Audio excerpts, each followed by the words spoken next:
I'm gonna tell that senator what really happened. Hell, I'll tell Truman himself. It really doesn't bother me. Well, it bothers the hell out of me. I saved that jerk's life. I don't need a congressional honor. I don't need Agent Thompson's approval or the president's. I know my value. Anyone else's opinion doesn't really matter.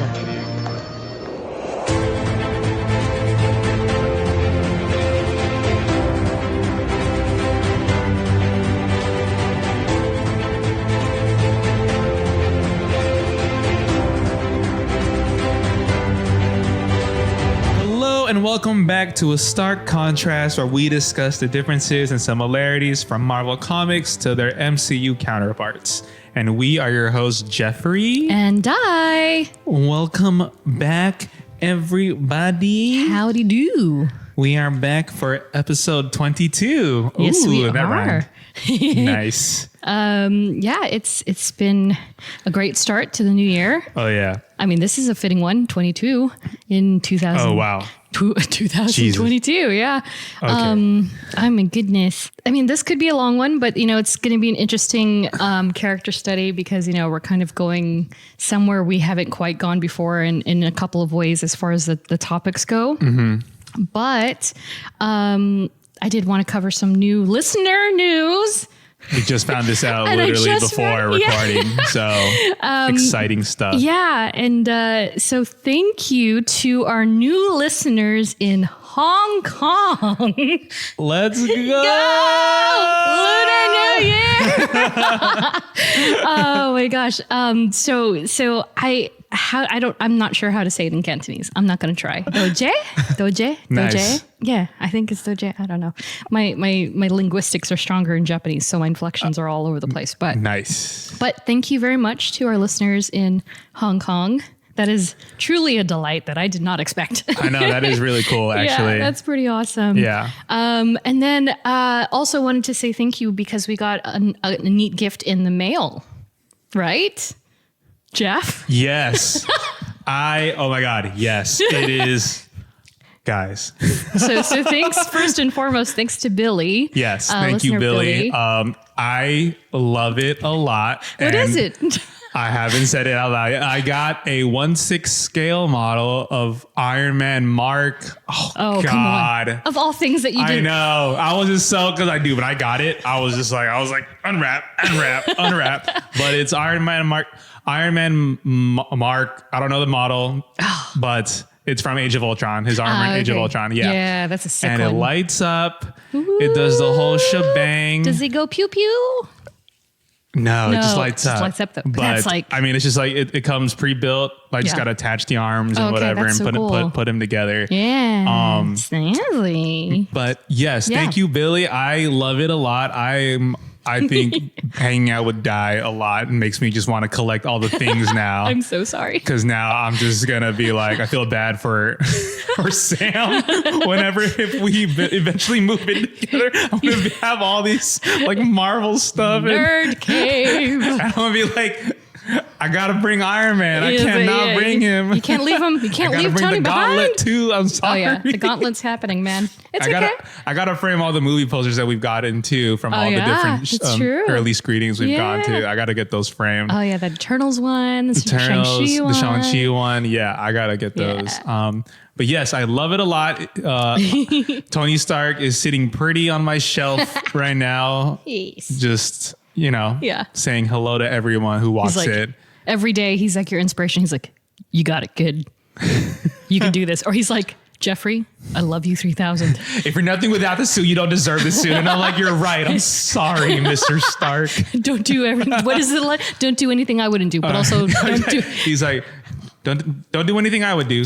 Definitely don't do anything I wouldn't do. There you go. That gray area, that's where you operate. There you go. There it is. So, I mean, that's about all the news for now. I mean, we do have a mini Marvel coming up soon, so we'll tackle more of the other miscellaneous Marvel goodness later. But there's nothing crazy going on. I think the most that I've gotten or seen now, it's like, we're we're in Leak Town for Multiverse of Madness. Yeah, we're officially. I'm like, oh Jesus, Yeah. I'm so kind of still scarred from like the No Way Home stuff. I had Spider-Man on mute on Twitter for like, and not just the accounts, but I'm talking the terms. Yeah, So I did 100%. not see anything Spider for at least a month and a half. 100%. So now I have to put in Strange, I which know, is like multiverse, and- multiverse, Wanda. Yeah, and like the Super Bowl is next weekend. Oh, right. As we're recording. Yeah. So that means. So by the time this drops. Yes. Yeah. So yes, that's right. So Yeah. hopefully, maybe we'll see. There's always rumors of like what projects are gonna get trailers. Yeah, like that's right. people are saying like, what if a Multiverse Madness trailer drops, or another Moon Knight trailer, which I doubt since they just released a new one. Yeah. Or maybe another Disney Plus show. Yeah, the Disney Plus thing is kind of the bag that people are like, yeah, that's gonna happen. Or maybe another Batman thing will release. So final trailer maybe. we'll see what. So excited to. I mean, I'm excited for Multiverse of Madness. I kind of just want that to drop already. Just no, really. I saw your avatar, homeboy. What happened? Why Mr. Drizzy is back? I have to wait until that's my Twitter. Oh, my it's just Twitter. Yeah. Oh, I'm okay. changing my name. They're not consistent all across the board. Yeah, Got because I have it. different personas on Twitter. Okay. Okay. And Speaking of Instagram. Multiverse of Madness. I can't change my profile picture on Twitter until the movie comes out. Yeah. And I want to change my name so bad because it's such a good name, but it's good. I can't use it The yet. anticipation is there. But yeah, I'm just excited for that movie just because honestly, I'm just curious on like how big they're gonna go. That's literally it. With the film. Yeah. Yeah. I mean, because like it's gone through like 2 different types of reshoots, I think. Yeah.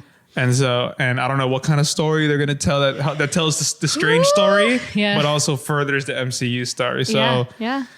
I don't know, man. I hope people die. Telling you. They just need to show I wish people for die. chaos. They just need to show people die. Screw it. It's going to happen. Yeah. Because again, like we've said this many times, like people are reaching that 10-year mark, if not just past it. And it's like, okay, it's time for them to either go. We're like 12 years into the MCU now. Like someone's going to, someone's going to just die. So yeah, excited for that. And hopefully once like that. You're like, I'm excited for death. Yeah. And then once this MCU kind of circuit starts up again, the normal circuit, whereas like last year, they just kind of like, released a bunch of stuff. Yeah. It's going to happen again. So, because we still haven't seen the She-Hulk full trailer. We still haven't seen Ms. Marvel full trailer. We haven't seen any of that stuff. So anything's possible. Oh, we got an interview with all 3 Spider-Men. Oh, yes. Finally. That's true. Thank God. Yep. Thank the Lord. Oh my gosh. It was like everything crazy I wanted to see. and more. I was like, Toby, Yeah. I was like, yes. Still waiting for a poster. That's all I want. It's a poster. I don't know if it'll Give me a happen. poster. I just want a poster. Anyway, I know. so with that said, let's go ahead and get started. So as always, we are not experts by any means. We don't claim to be. We're just a couple of fans, nerding out. So if you have any comments or questions, please send them in. We save a lot of these for kind of our mini Marvel, where like many people actually with the last 2 episodes with Doctor Strange and Thor, people have been like, oh, I have a suggestion for reading. And I'm like, cool. So we'll mention those. But yeah, feel free to send any comments in. And with that, an opening intro to our character today. Margaret Elizabeth Carter. Peggy Carter. Peggy Carter. Here we go. Oh God. We're so sorry, UK. God. We're so sorry. To our English fans, it's nothing. We love her a lot. We love her a lot. We love accents a lot. We love all these things. So Peggy Carter, created by Stan Lee and Jack Kirby. No surprise there. Mm-hmm. Whose first appearance was in Tales of Suspense number 75, March 1966. So with Peggy, okay, so we've done this thing with a couple of characters where, like Thor and Loki, for instance, they have a first appearance, but then there is another first appearance that's more or less the official one. Yes. So with Peggy, this is kind of the first time we're encountering a triple. So let me explain this very quickly. So this is the triple first appearance. A triple first appearance, Whoa. technically. So if you're a collector, like say you're a huge Peggy Carter fan and you're like, I'm going to collect her first appearance, you have to technically buy 3 of them. Whoa, Yeah, that's expensive. So, yeah, exactly. It's a little pricey. So this is the first appearance, technically, Tales of Suspense, number 75. And so this is another issue where it's half Iron Man, half Captain America. Wow. And so Peggy shows up in the second half. Okay. With Captain America, of course. And she looks a little different than we might expect. She's blonde. Yeah, that's the first thing we see. And so in this entire book, or at least in the half that she's in, she is an unnamed girl. She is just the girl. Okay. And then that brings us to her second technical appearance, which is Tales of Suspense number 77. So 2 months later. God, these covers are so great. I know, they're so good. They reintroduced the girl. Okay, but the first one is considered a cameo, which means more or less she's in 3 panels. That's it. That's a cameo? That's a cameo. Snap. Boom. 3 panels. She's done. Okay. But in this one, number 77, this is considered her first full appearance, which means she has speaking parts and she's in the book as an actual part of the narrative. And this Peggy, you will see, is a little more fleshed out, but still very blonde. Very blonde. Very different. Yes. Right? And then that brings us to I more or less, again, as a collector, you kind of would consider this last issue the actual one because they actually name her. So even in the second, even in the full quote unquote first appearance, she's still the girl. Jeez. Can we please? Right? 60s. What's going on? Oh my gosh. The girl. So they just regard her as the girl, the damsel, the chick. For how many issues? This is for the first 2. So two solid issues in 1966. Jeez, they just call her a girl. The girl. And so she's not given a name until 1973. Holy crap. That is 7 years passes before they think, you know what? She's reoccurring enough. We can give her a name. Maybe we should throw her a bone and actually give her a title. God. So I would, if you're a collector of sorts, I would actually consider the Captain America and the Falcon number 162, her actual first appearance, which is March 1973. And once again, so this blondie is Sharon Carter. I'll post these pictures online, of course. And this here is Peggy. Okay. So they finally give her name. And, of course, Sharon says it. We're talking about my sister, Peggy Carter. Sister. Oh, we got some stuff to get through, my friend. Okay. We got a lot to discuss. That's what I'm saying. guys. This is a good one. Because this is like if you're used to MCU Peggy Carter. Yeah. 100%. I can't wait. This is kind of going to shake your tree a bit. So I didn't price the Captain America issue. However, I did price the quote unquote first appearance. Yeah. And so on eBay right about now, you could get a 9.6 near mint condition graded for about $8,000. $8,000. This is why a lot of nerds are broke, myself included. Because that's a chunk of change, how right? come none of my uncles or anything have collected comic books and has passed down to me, man? I know. You could have even trading cards. Come on. Yeah, $8,000, homie. And fair copies that are loose can go anywhere from $5 to $25. See the difference in that. Jeez. So, and that depends if it's a facsimile version, which is essentially a copy. So they have a reissued edition. And so, but for her first appearance, the Tales of Suspense, so that's the cameo. The cameo is worth $8,000. And so from there, you just hike it up. So I'd assume that her actual first full appearance is about 10. Yeah. And then by name, I would suggest about 12. Maybe 15. Wow. I don't know. That's a lot of money. But yeah, Peggy Carter. She's important. So, yeah, is Captain America, that's the first time? That's the first time? Gotta be. Yeah, right? 100%. I feel like majority. First Avenger for sure, yeah. Yeah, if people were not well versed in the older books, in the 60s, 70s books, I feel like that was everybody's first Peggy Carter. Oh, got it. Okay, cool. Interesting. That's the first introduction anybody has. Yeah. Which I can't blame them because, And so she's once we start getting into these contrasts, it's going to be interesting. And sadly, I don't have any trading cards that are actually tangible. Of course, I have them digitally. Okay. My Topps app, I have a couple of NFTs, quote unquote. NFTs. Shaking my head. That Spider-Gwen one just killed me, man. So dumb.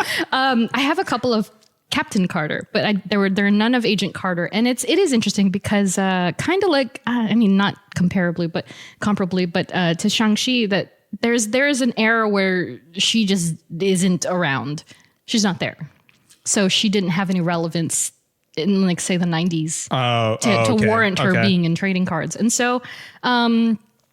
She's notably not as prominent in the comics as, say, Sharon Carter, who we might be familiar with. Yep. But of course, we'll discuss Sharon later. But, essentially at the height of Peggy's MCU fame, her relevance was comparable to Sharon's versus Peggy's in the books. So they kind of swapped these characters, Got it. Which is what we're going to tackle today. So that said, in the MCU... We're going to jump right into MCU real quick here. Woo! Margaret Elizabeth Peggy Carter, PhD. Don't forget the PhD. She's a doctor, guys. Oh, yeah. Yeah. Portrayed by Haley Atwell, who is just the best. The best, love right? her. The best. Love her. Honestly, I do love, like, many of these Marvel women, the actresses, but... Man, Haley Atwell. They play them really well, and I think that's half of the reason why the audience loves them, and they care about those characters. Were you following along on social when she was pretty much, what was it? Was it Vine? No, was it Vine? It was Vine when she was doing those short clips. Yes, on set. Yeah, and she did it with Chris Evans, and Agent Coulson and Agent Coulson. Yes, dude, she was like the Vine queen for a long time too. Yeah. And then of course there is a young version of Peggy portrayed in Agent Carter, portrayed by Gabriella Graves. And her first appearance in the MCU was Captain America: First Avenger, 2011. Directed by Joe Johnston, written by Christopher Marcus and Stephen McFeely.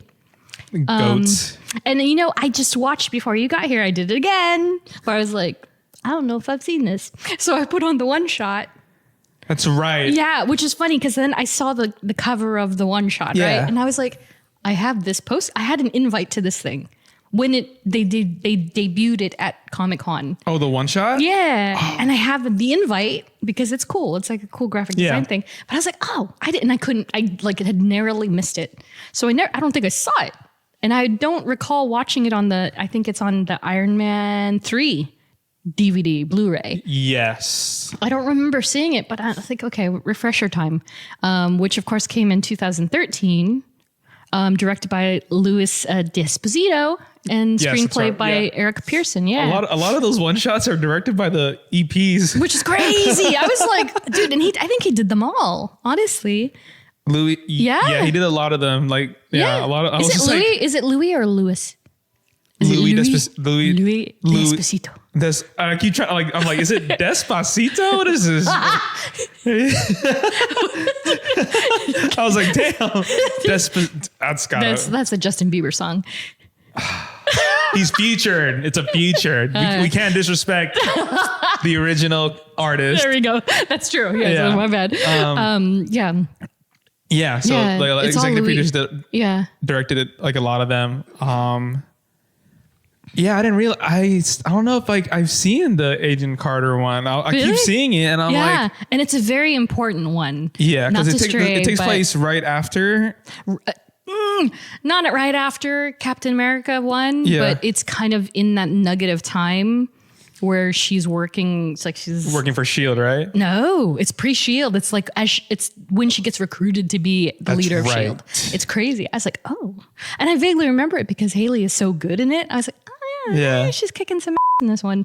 But yeah, and segue, we got a listener comment from Twitter. Brian Jacob, actually, he while I'm at it, he used to run the podcast The Ultimate Spin, which is a Miles and Gwen podcast. Ooh. And so I think they've concluded that, but I made the podcast logo for them way back in the day. Oh, nice. But Brian commented about Peggy. He was like, her one shot short film was all kinds of awesome, which is pretty much true, because it's like 7 minutes, but it's like 7 important minutes that fill in these stories. Yeah, like really good, important stories. And of course, they started with The Pain, which was, Steve going into the water. And I was can like, only imagine, man.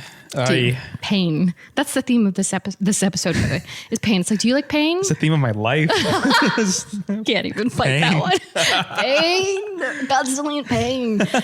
So when it comes to the stuff we're going to talk about today, I've kind of moved it around. So because this is a grounded character who has no powers. Yes. She's not a superhero. Yes. I mean, she's a heroine for sure. She's everything, but she's not a Thor. She's not a Black Widow. She's just Peggy Carter. So I have, like right here at the top of it, no powers.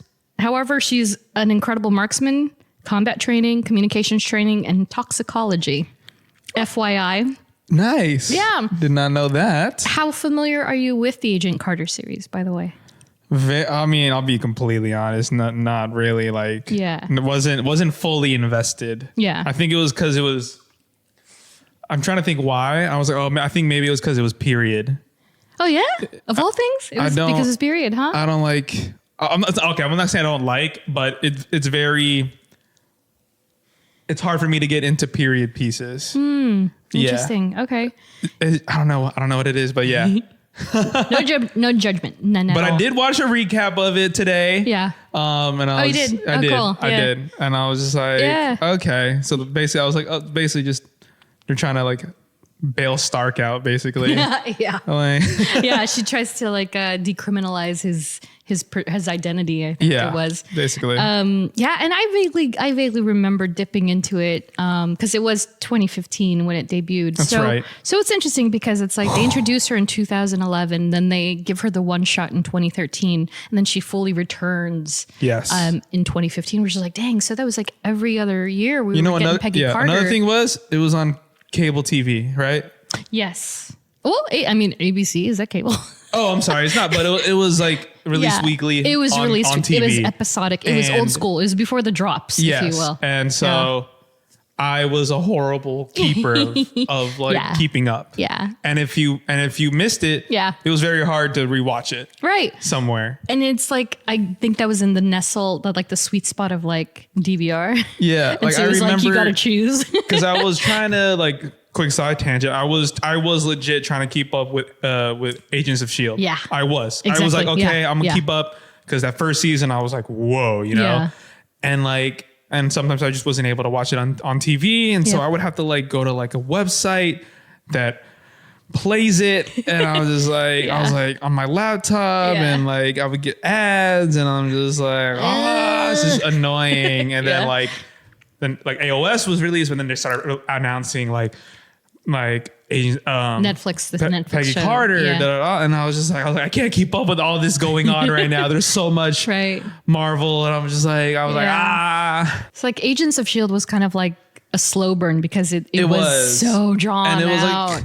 Like, in that first season, you ended with Maria. Oh, you ended with Nick Fury making an appearance, and you're like, whoa, like they're bringing like it's coming together. Yeah, like they're bringing like the movie, the movie characters into like a TV show, and you're like, whoa, this is crazy. It's never been it's never like been done before. Yeah. And so, And it was kind of like cameo watch too, because, once they brought in Sif, for instance, it was like, they're really bringing people in. And then they finally, I think it was season 3, because that was, I guess, quote unquote, my favorite season, is like when they brought in Bobby Morse and they made the Siege, and it was supposed to be parallel with the Winter Soldier film. And I was like, okay, now they've got it going on. And then kind of derailed a bit. But with Peggy, interwoven with it, and Agent Carter was essentially supposed to be the filler in between season breaks for AOS.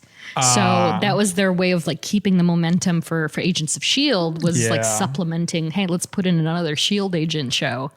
Unfortunately short-lived, in comparison. It's tough. Trying to It's a lot. The thing about studios and TV shows, if ratings don't do well, man, it's rough. Yeah. Like they're not going to renew you. Yeah. Especially then.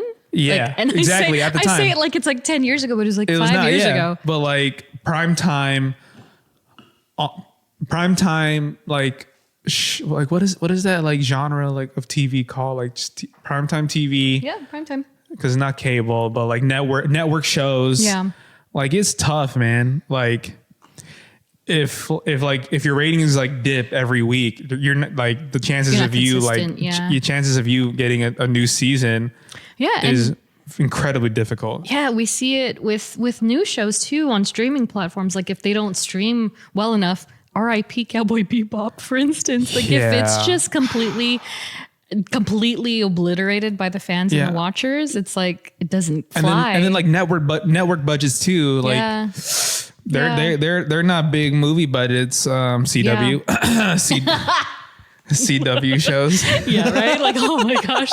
It's like you don't get much, and it's a weekly thing too. So it's like and if it's a VFX heavy show, it's not. Yeah. And see, that's the interesting thing. That's, not to dive too deep into this part, but it is quite fascinating because like for a show like Agent Carter, it was not VFX heavy. Like it wasn't. So, it works out here and there. Yeah. So it's like, dang. So they just. Yeah. But the turnaround for episodes is still rather very quickly. Yeah. Going through like, this is like going into like the political side of like TV where it's like you shoot, you edit the episode, it has to go through creative, has to go through the studio. And if ultimately the studio is like, yo, we need to like re-edit, do something again, additional photography. And they're like, whoa, this show needs to go live in like 2 days. And you're like, well, make it work. Like, oh, can we have more money? No. And you're like, what? Oh, no, thank you. Yeah. So it's like, it's stuff like that. And that's why sometimes shows may or may not look that great on TV. Like, oh, like CGI is horrible. VFX is horrible. It's like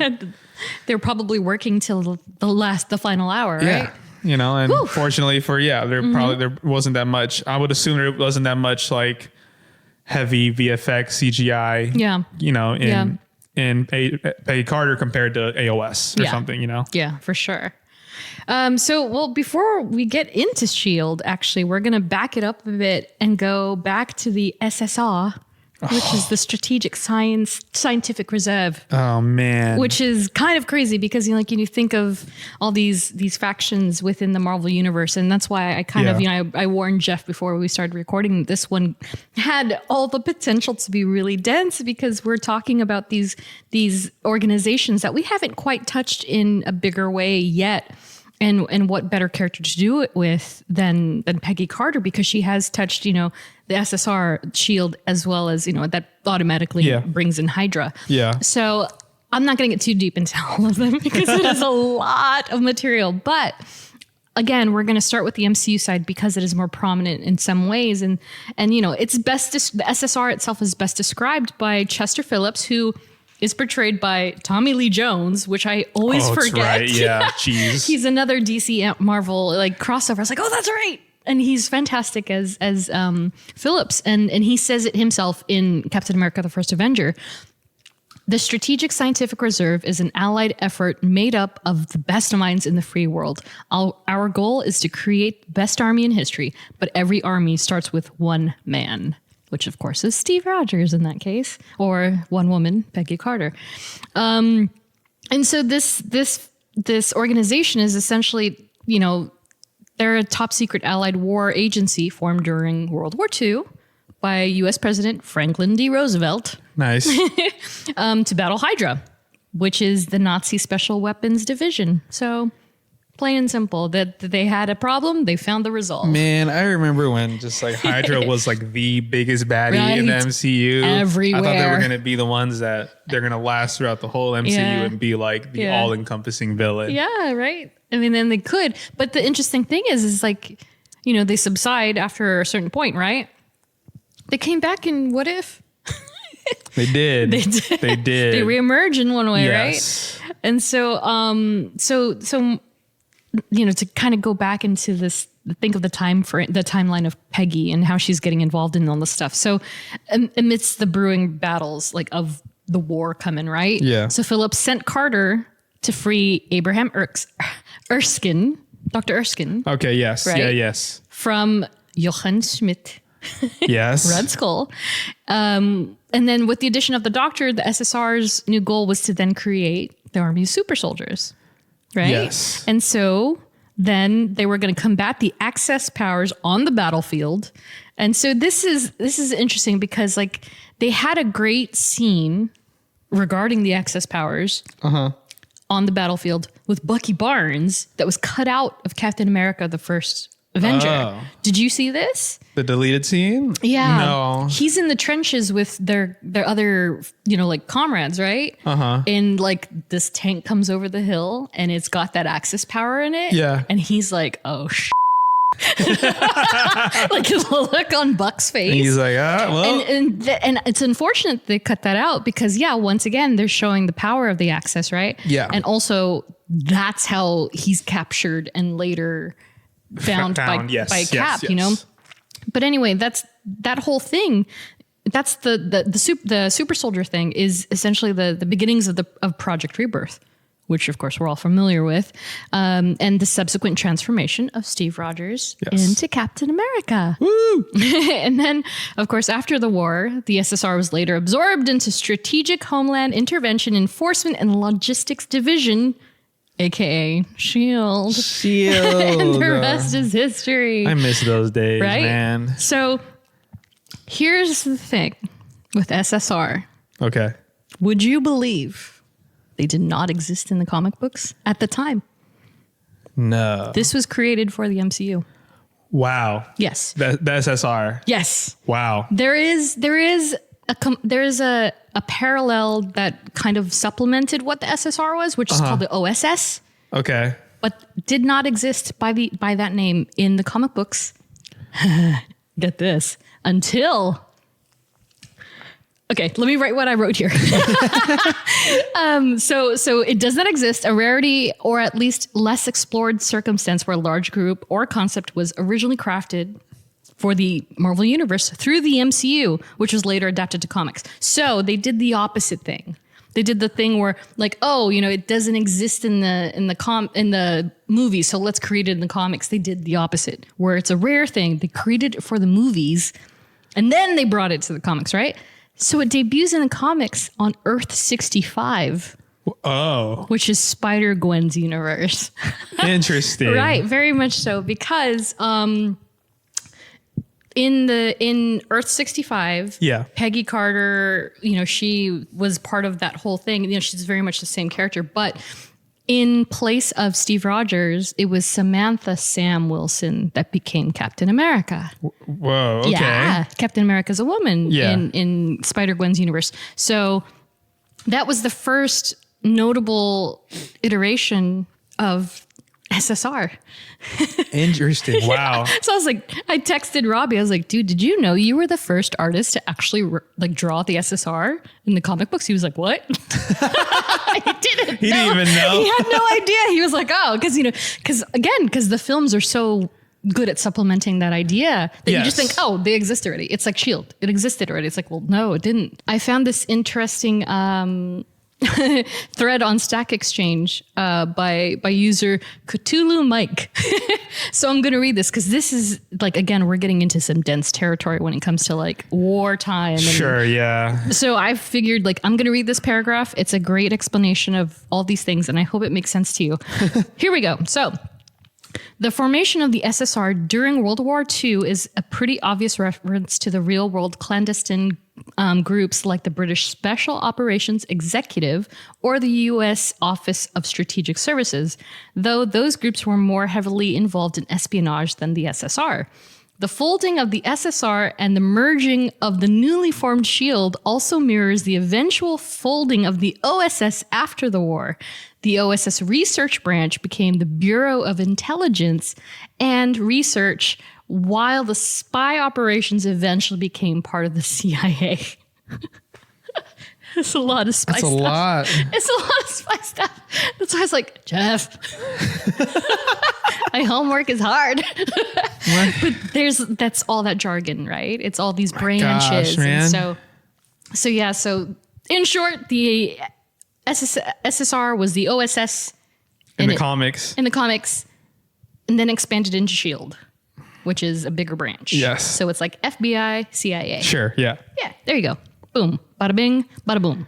And so As you know, like again, like it's interesting that of all places that it made its comic book debut, it was Earth 65 with Spider-Gwen. That's funny. In a flashback. For Sam Wilson, That's which funny. is like wild. And so that's as recent as I want to say 2016. Whoa. Yeah. So wow. after like all the Peggy Carter stuff in the MCU. They were like, all right, let's introduce it. How important is she, right? It's kind of wild. So that brings us to S.H.I.E.L.D. And so I wanted to only cover, again, like parts that were pertinent to Peggy as a character and her time during the World War II. But, in the books, it is an espionage, special law enforcement and counterterrorism agency created by Stanley and Jack Kirby in Strange Tales number 135. So this predates Peggy by 1 year because it was August 1965. Okay. So she's like fresh off the boat with this whole concept of S.H.I.E.L.D. Yeah. And so the interesting thing is that I don't know if they touched on this. I mean, I guess they kind of did with Agents of S.H.I.E.L.D., but the organization often deals with paranormal and superhuman threats to international security. It's very MIB when you think about it. I was like, oh. Yeah. I mean, in that sense. Right? Yeah. It's a little MIB. And then, of course, the acronyms and backronyms. So this is one huge stark contrast between S.H.I.E.L.D. and the MCU and the books is that in the books, it's known as the Supreme Headquarters International Espionage and Law Enforcement Division. Oh. Yeah, right? And then it was changed in 1991. It was changed to Strategic Hazard Intervention Espionage Logics Directorate. Directorate? Directorate. Is that a word? Yeah, isn't it? I've heard of doctorate. I've never heard of directorate. I'm gonna fact check myself right here. I swear to God, if the quiz question is what does S.H.I.E.L.D. actually stand for right now? Yeah. Strategic Homeland Intelligence. No, because I knew you would get that. So I didn't do that. we just pointed at each other like, yeah, no. No, it's a word. And it means... Oh, interesting. It's the office of the director. Oh, okay. All right. Wow, shock. That derivative. And so, yeah, it's interesting that it had those... The acronyms meant that, and then they changed it to Strategic Homeland Intervention Enforcement and Logistics Division, which, I mean, honestly, if we're going to be real, that kind of covers it a little better. Right? A little bit, yeah. Yeah. The espionage thing always feels dated to me. Yeah, right? Espionage. Yeah. So, of course, in the MCU, S.H.I.E.L.D. is an American extra-governmental counterterrorism and intelligence agency tasked with maintaining both national and global security. Founded by, do you know the founders? Stark. Okay. Howard Stark. Yes. Peggy. Oh. How many are? Is there 3? 4. 4? Oh no. Stark, Peggy, Captain Phillips? Yeah. Well, I mean, technically, that's it. Like they're the founders. Technically, yeah. And then there's also a leader. Oh. In the MCU. In the MCU at that Yeah. time? Oh my God. So I'm trying to think of like that time. Oh my gosh, no. Why can't I remember the first You're always so Avengers? close. Who's in this movie? Right? I can't. I don't. Is recall. it an easy guess? Is it a pretty? No, I think. I mean, at least for me, You wouldn't. No, Captain Phillips is far more easy than this. Person. Okay. Yeah. Captain Phillips, Howard Stark, Peggy Carter. Who's in this? Did you? I was about to guess this person, but I was like, wait, this is after. I don't know. Alfonso McKenzie. Okay. Do you know who Alfonso? I don't remember Alfonso McKenzie. Was he in the MCU? Okay. I was gonna say freaking Artem Zola, bro. Oh my God. And I was like, wait, that was that. He got recruited after. Yeah. Oh, sorry. Oh, wait, what? Why did they say? Oh, just kidding. You're right. No, you're right. I wrote down my notes wrong. Keeping that in. No. Sorry. So the thing is that Alfonso McKenzie, he is the leader of S.H.I.E.L.D. Yes. But he's in the modern day S.H.I.E.L.D. He was Mac on Agents of S.H.I.E.L.D. I totally jacked that up. My bad. Keeping it in. Boo. Okay, but that said, we do have an actual pop quiz. Oh, gosh. So are you ready? There's only 2 for this episode. I went a little light on you. I can't wait to go 0 for 2. Okay, this one's kind of simple. All right, here we go. Ready, Jeff? Let's go. Let's go. Peggy's designated Army serial number is 513238737, which, by the way, I did a deep dive on reading Army dog tags. Probably didn't need to, but now I have that information. It's very interesting. Anyway, the pop quiz question is, simply enough, every S.H.I.E.L.D. agent is designated with an agent number. What is Peggy's? Oh, God. Is this... Oh, wait. Is this a reach or a stretch? No. For some reason, I want to say 13. For some reason. Yeah? Just because, you know. Jeff? You are correct. Yes! You got it! Finally! But do you know Sharon's designation? Isn't it the 13 as well? It's also 13. That's why. She inherited her. That's why I guess 13. Yeah, no, perfect. You did right. Okay, I was going to be like Agent 1. She's the first agent of like just... I know. That's the interesting thing. Like why 13? Yeah. Right? Why 13? Why 18? Why 23? Yeah. I don't know. That's why I decided I'm 13 because I would imagine that Sharon picked it up from her. Picked it up, yeah. From her, you know. Yeah, once it was retired. Yeah. She then got it. So I was like, got it in the fold.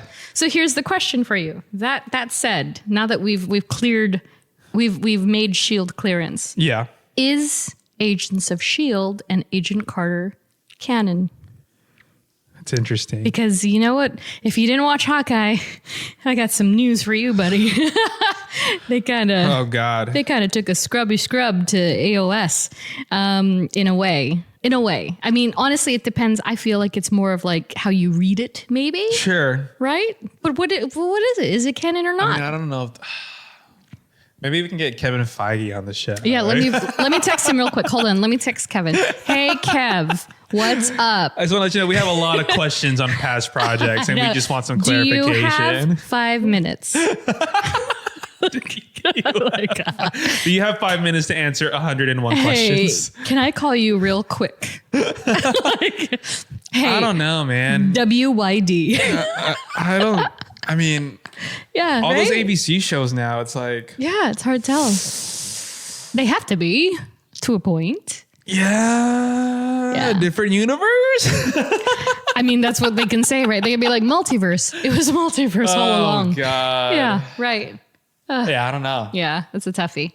So beyond S.H.I.E.L.D., you know, and I mentioned this a little earlier, is that, you know, Peggy kind of subsides, like she goes by the wayside a bit after a few eras, because in the books, Sharon was the prominent love interest, if you will, between the two Carters. She was the popular one. Peggy was more or less like, oh, yeah, she happened, but she's not nearly, I don't want to say important isn't the word, but she wasn't nearly as dynamic in the books as she is in the films. In the films, like, forget it. Like, no, she is it. She's all of it. She's everything and more, right? But in the books, it was Sharon. Sharon had the prominent role. Got it. So, you know, there were all these decades of books where, you know, Peggy, sure, she's in the background, or, you know, flashbacks of some sort. But in Daughters, there was a point where she comes back.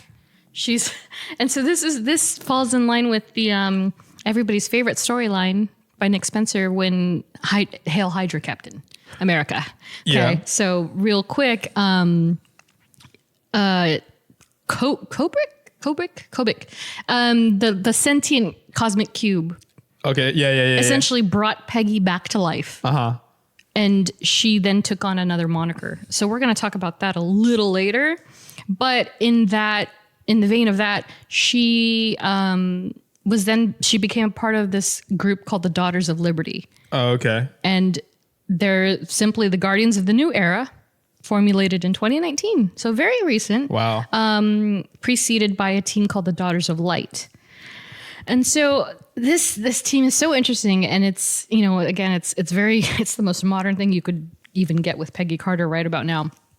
But it includes this roster is insane. I mean, let me just say it right off the bat. There is no MCU equivalent of this team yet. Oh. But imagine, if you will, Black Widow, the Dryad. That's the name that Peggy has taken on. Okay. It's the Dryad. And I'll explain it later. But Black Widow, the Dryad, Echo, Gladiatrix, Agatha Harkness, Wow. Invisible Woman, Iron Patriot, who is Dr. Tony Ho. It's a different character. She's, Okay. I believe, Chinese American. Okay. Misty Knight, Mockingbird, Sharon Carter, Spider-Woman, that's Jessica Drew, White Tiger, and Aja Adana, aka Keeper of Wakandan Lore, aka Shuri. She already has a name as well now. Wow. Aja Adana. And then some other unidentified members. So I'm like, okay. So that's another option. Yeah. If they were to do quote unquote A Force, That's a lot. they could also do Daughters of Liberty. Yeah. So many. So many. Oh my gosh. Teams. Yeah. So she's now a part of that team. Yeah. So with that, we're going to talk about, and I have it in my notes as Hydra. Because my God, there's so much to talk about Hydra, but we're not going to talk all about Hydra, just the World War II isms and such. Yeah. So while in the books, Hydra has alien origins, we're going to fast forward and focus on the World War II era of the faction. But let me first go into the name Hydra itself, because it's not just an octopus. There's actually meaning to this. And so in the books, Hydra itself derives from this beast named, how do we see this? Lemine Hydra, spawn of the Titan Typhon and the snake goddess how do you say that? Echidna. Hold on. Let me. I didn't phonetically put all my things down. Oh, the sign. Which one? The sign. Lemine? Is it Lemine? I would say Lemine. Lemine Hydra. Lemine, yeah. And Echidna. Is it Echidna or is it Echidna? Everybody at home's like, do you not know this character? Echidna. Echidna. I don't know how else you would pronounce it. And you know, it found a home in the swamps of Lerna in 1271 BC Greece. Wow. Where it grew. And so you got to see this thing. It's essentially like an 8-headed dragon. It looks like an 8-headed dragon. Jeez. Yeah. And it's a giant and it's got multiple heads. Yeah. And so that thing is called the Lemine Hydra. And so Baron Wolfgang von Strucker birthed the faction led by he led the first modern incarnation of this group. So again, it has this like alien roots of like supernatural tendencies. Again, 8-headed dragon looking thing. And so it's kind of gone through time as all they want is power. They're just power hungry. Of course. And so here comes Baron von Wolfgang. Wolfgang over there. Baron Wolfgang von Strucker became the modern incarnation. He's the first leader of this new era. And he essentially used it for his own paramilitary force. Like, not even Hitler knew that they existed. Oh. So it was like super hush-hush, where you would think, oh, Hitler was totally part. No, he had no idea. No idea. So they were operating on the side. And so I kind of wanted to go a little deeper with this. And so von Strucker was part of this thing called the Thule Society. Okay. And so from the Thule Society, then he then birthed Hydra. But the Thule Society itself was an occultist organization comprised of an ancient order of sorcerer scientists. So again, it's like they've got the supernatural thing going on. So it's like, I don't know, do they really mention that? I mean, I know like that whole montage of how Red Skull is acquiring the cube, right? Like there was some occult like vibes going down, right? But I don't remember. I was going to watch Captain America and then I got sidebarred and I was like, let me just watch everything Peggy. But I don't remember it being such like an occult, supernatural, alien based thing. Hydra? Yeah. Like, I just don't recall it. I mean, I almost feel like it's more prominent in Agents of S.H.I.E.L.D. because of like all the stuff that they ended up fighting and all the. I think it's just like, well, they made it very clear, like Hydra's like mission is basically freedom to them is the people being under control by Hydra. Right. So that's how I saw it as. Yeah, right. I mean, it's like it's like, you know, propaganda, basic propaganda. Yeah. It didn't feel as I lost my word, but yeah, it just didn't feel, it wasn't as fantastic and like bizarre. Like, it wasn't as comic booky to me in the MCU as it actually compared is. I mean, then you look at the Winter Soldier with Project Insight, and like the way they explained it, like in that first scene with Cap and Nick Fury, and Nick Fury explaining like Project Insight and these ships and everything, and I was like, Jesus, that is dramatic and very, very sadistic. Right. Like, scratch up a few million at a time, and Crazy. I'm like, right. Oh my gosh. Yeah.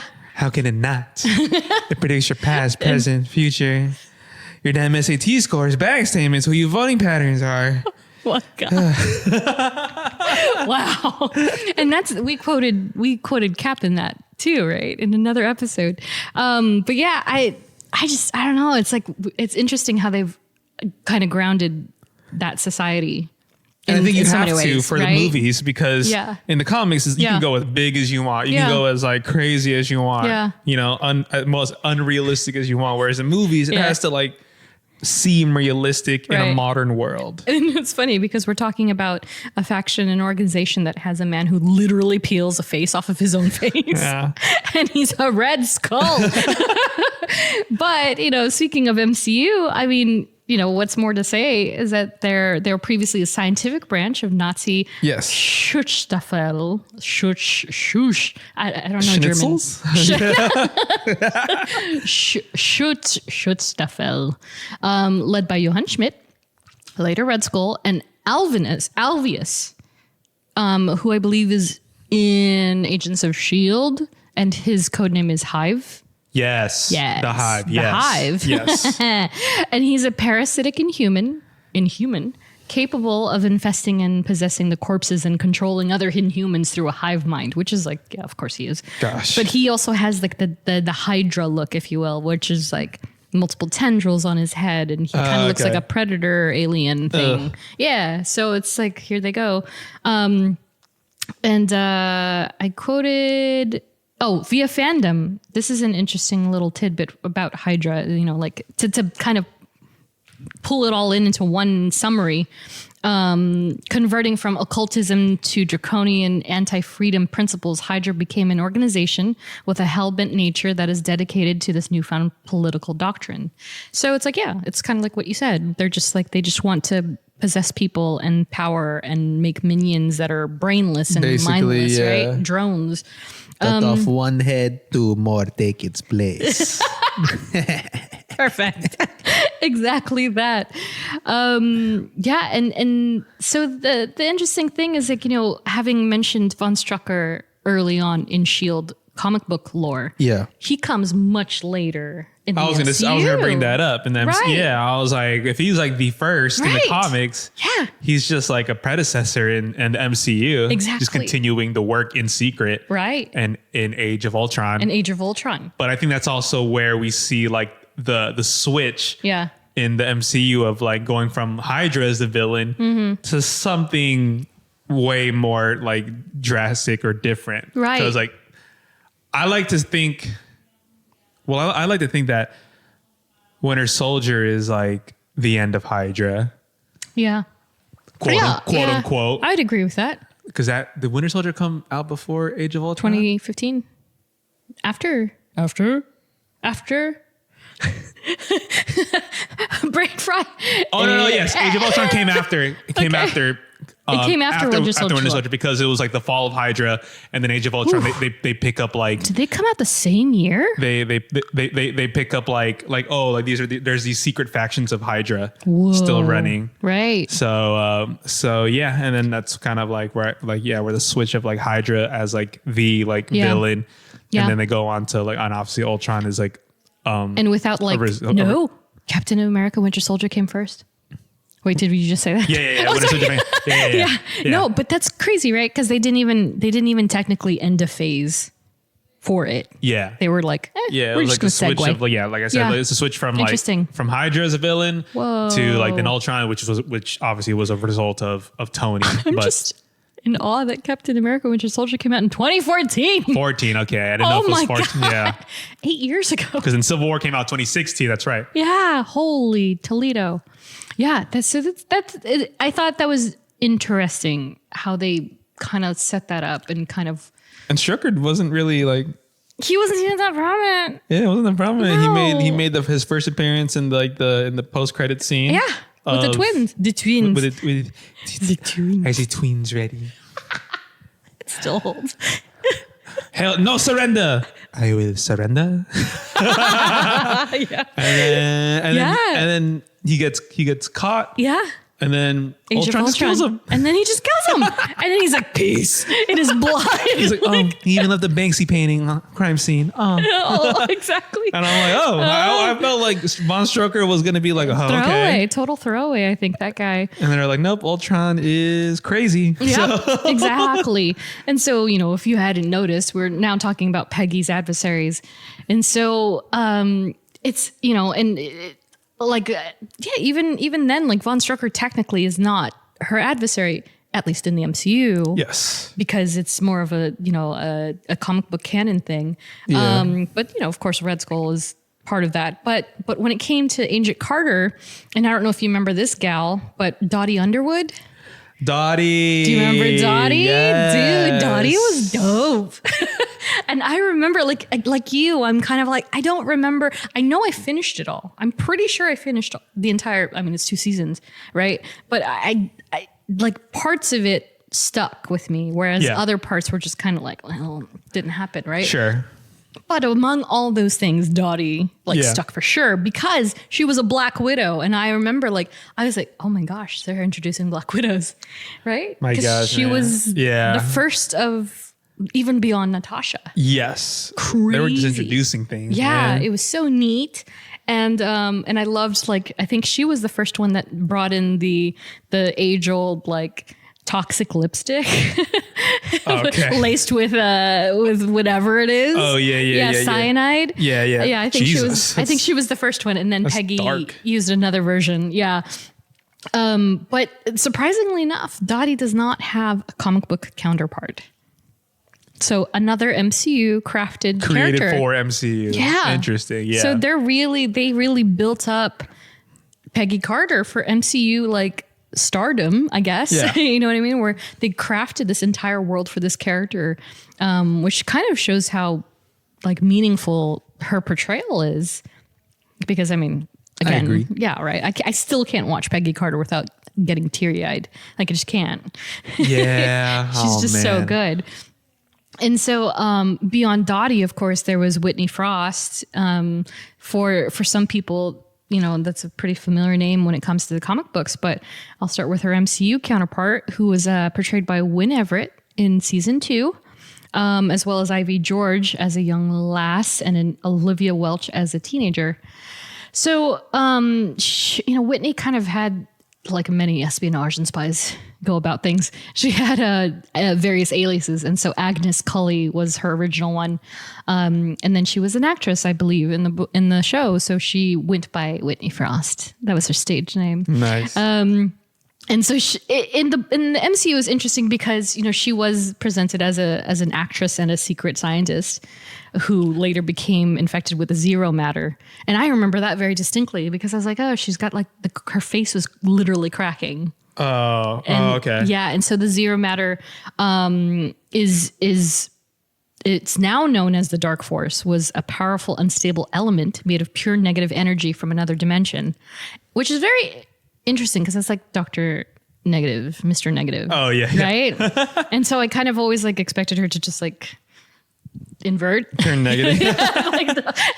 But yeah, so she then because of the zero matter, she was able to absorb others into her skin, which was really weird. But again, Very, very Shield and Hydra-esque. Miss those days. Yeah, right. And the Zero Matter, the interesting thing with the Zero Matter is that it was also, and I didn't realize this, it was also featured in Agents of S.H.I.E.L.D., Runaways, and Cloak and Dagger. Oh, interesting. Oh my God. I forgot about the Cloak and Dagger Everybody show. forgets about Cloak and Dagger. Like I said, Everybody. it was very hard keeping up with all those Marvel shows tough. on TV. And on different platforms. Oh my God. There were different platforms. Yes, that's right. Right, because Runaways was on Hulu. And now I was like, oh, how do I? And then Humans was on NBC or ABC. And ABC. Yeah, ABC's the rest and of them were Humans. ABC. Yes. Yeah. Dude, yeah. Because Yeah. I did not watch TV at that time. Yeah, no, same. Exactly, right? It was like difficult. I was like, I And can't then do it. it's like Wednesday. Yeah. Then on Thursday. Oh, Yeah. prime time. And it's like. And then they bro. kept moving Agents of S.H.I.E.L.D. all over Yes. the place. So I was like, it's like Mondays. Yeah. You're like, oh my God, bro. Yeah. So that's an interesting fact because it's kind of like, oh, they were trying to craft a sort of phase of their own in the MCU TV shows by introducing something like the Zero Matter. That was like a totally different like faction too of Marvel at the Yeah, time. Before, right. And before MCU was big already at that time, Yeah. but when it came to the Marvel division Yeah. of TV shows, Yeah. it was I wouldn't say rough, but there was no from what I remember or see that there's no like identity because obviously there's like the MCU and they're like there's TV shows releasing and like you're like Yeah. where you can know like, Yeah, it was very interesting, and so to now realize like, oh yeah, they were trying even then to interweave elements and characters and backstories into a bigger television universe, but it just didn't quite get there because it wasn't fully like integrated. Yeah. It was like with studio networks. Right. Yeah. Right. And so like Whitney, Dottie ended up, I think she fell out of a window. And then Whitney, once the Zero Matter left her, she got placed in an asylum. So unfortunate endings to both characters. But in the books, Whitney Frost, again, is a very familiar name because she is known as Madame Mask. Okay. And her primary alias is Giulietta Cristina Nefaria. Whoa. So she's Italian. She's part of an Italian mafia family. Okay. And It's always dangerous. Yeah. And the thing is that this character, she's very heavily interwoven with many of our favorite heroes. And so she appears in the Hawkeye books, both Kate and Clint. She appears, there's a whole storyline where I think Kate was impersonating her. It was interesting. It was great. And then she's in Daredevil and she's like in those street level hero. Yeah. Like nice. And so she hails from a mafia family. The thing is that her father, being the powerful Italian that he was, wanted a male heir, did not get it, sent her off to be adopted by the Frost family. Gross. Which has no affiliation How dare to Emma you. Frost. Yeah. So no white queen here. But that's how she got the name Whitney Frost. Got it. From Giulietta Cristina Nefaria. Can't help it. And so by proxy of being in all those various books, and she's been around for a very long time. She's cool too. She's got like a black and white suit and she's got like a goldish mask. Nice. Yeah, she's dope.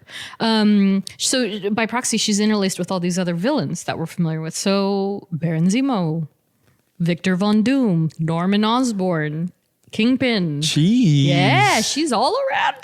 Oh my goodness. So I This remember, girl. yeah, I know it's crazy, right? And so I was like, I wonder if this is because of somebody like, say, Valentina, right? Yes. Would they bring back another iteration of this character that is more true to the Madame Mask of the comic book version? Because she also has like black hair or black wig, which is a very, very different version than Whitney Frost that we see in Agent Carter. So I was like, I mean, that would be interesting. Super. Right? Like she could be the new wave of like not Hydra, but I don't know. Yeah. It'd be kind of cool to see her like in Katie Kate. Like go at it. Like her and Kate scrapping. Oh, man. That'd be pretty tight. Yeah. Options are limitless. Right. Yeah.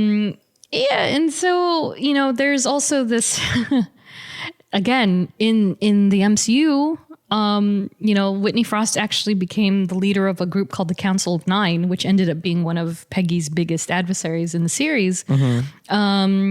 yeah, they're just basically a group of businessmen and politicians who wanted power. Sounds familiar. Yeah. Yeah. Of course. Yeah, right. Exactly. And so, of course, other notables in the MCU, as far as adversaries go, Johann Fernhoff, Arnim Zola, Heinz Kruger, Werner Reinhardt, and Mitchell Carson, Nice. who was a boob. Screw that guy. Yeah. And that kind of brings us to aesthetic. So, I mean, again, this character is a grounded character. So it's like, you know, like a little more than what we had for Jessica Jones, for instance. Sure. Jessica had like 2 looks. That's it. Sure. Basically me all week. Yeah. But Peggy is more of obviously like a classy dame. And so like I wanted to kind of go back to the comic books, for instance, right? And so I wrote in my notes, blonde haired, blue eyes. And the startling thing was that they compared them so specifically. It was said that like Sharon could basically have been a clone of Peggy. Peggy. Right. And Interesting. I'm sure they entertained the idea of making her a clone. Sure. But they just made it, they're just very much similar, you know. They're basically twins. And so, but now, as you could see, did I screenshot that? No, I didn't screenshot that. My bad. Oh, no. But in the Daughters of Liberty, for instance, Yeah. they've changed her now from this blonde, blue eye Yes.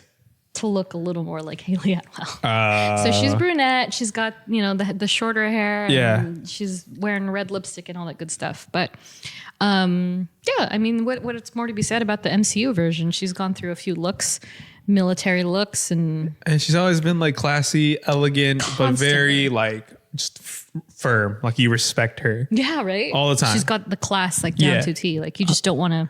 100%. You don't want to get on her bad side, No but way. she will have your back. Yeah. Yeah. So I love Peggy. Well said.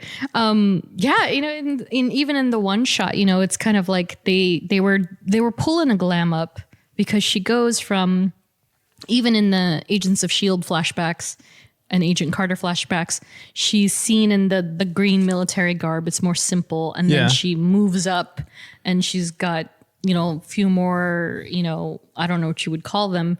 And then as she moves up in her positions, you see her clothing changes. And so from her one shot, she's like wearing the blue dress with the white blouse underneath. Yes. And then by the time she's an Agent Carter and she's Agent Carter of S.H.I.E.L.D., she's got the red hat on top too. Yes. And it's like more business, but like just so classy, right? All the way through.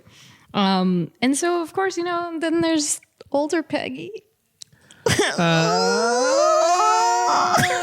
I just can't. To which we have we do have a listener comment.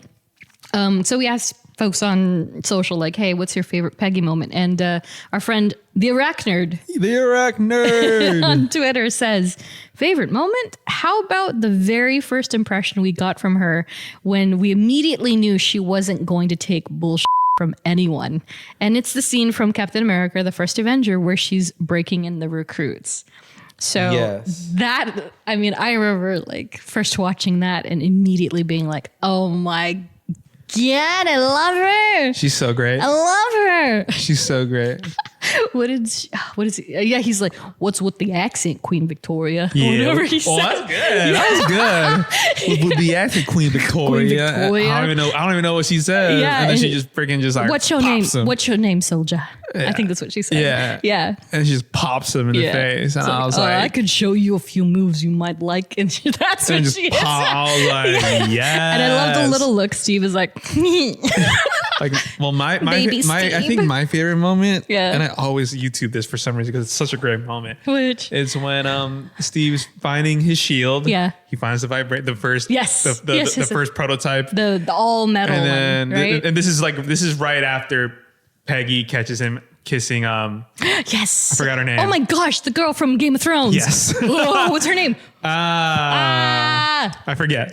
People are never gonna forgive me for that one. Yeah. Go on. But then it was just bad timing or whatever. Yeah. And and it's like stop, we'll see you now, and she's like, oh look.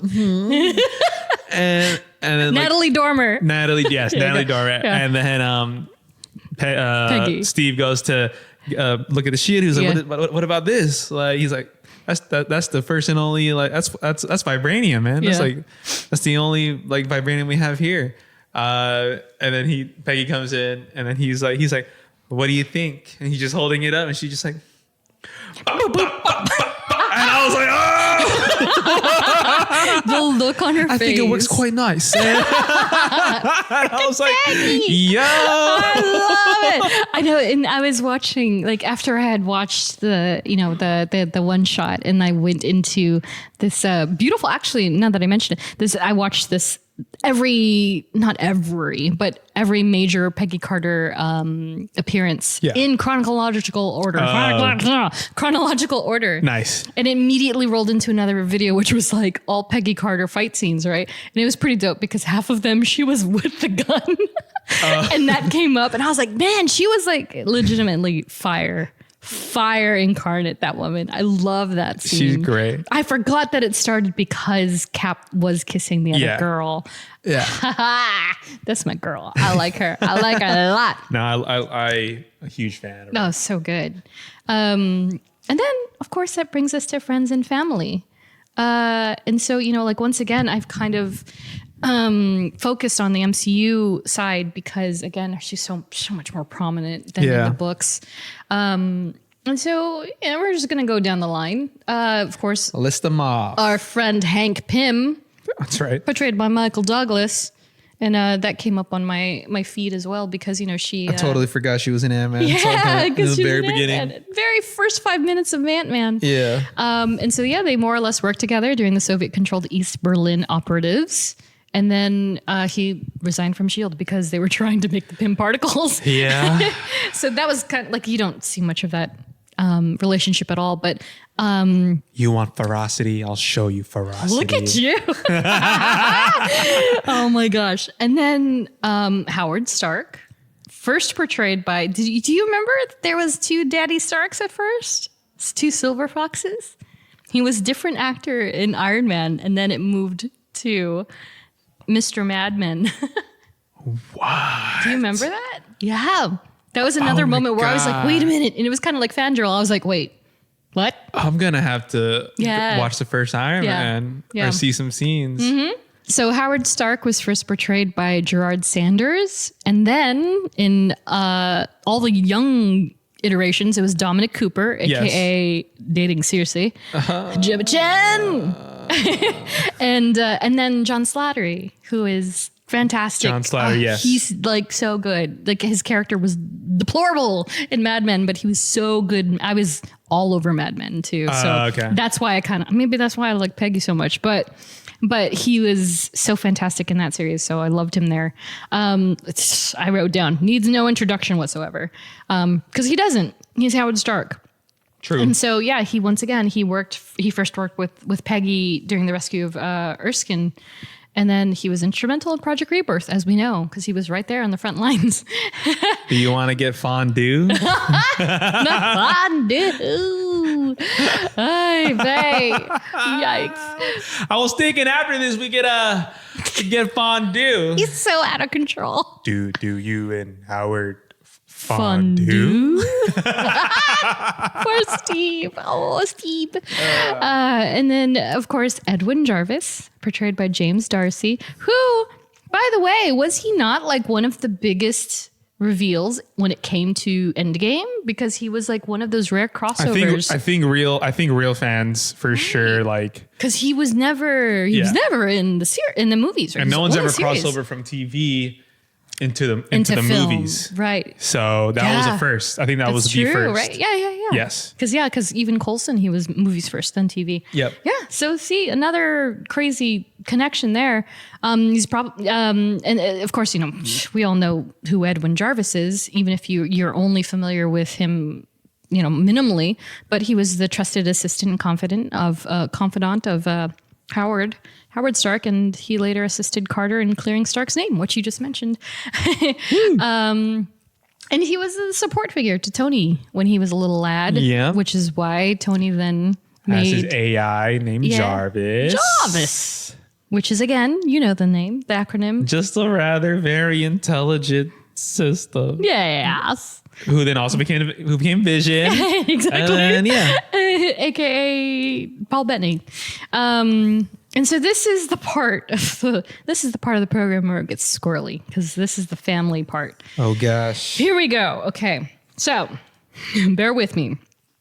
In the MCU, parents Harrison and Amanda Carter, portrayed respectively by Paul Rosenblum and Carol Rugier, maybe, I don't know, maybe Nice. it's Rugier.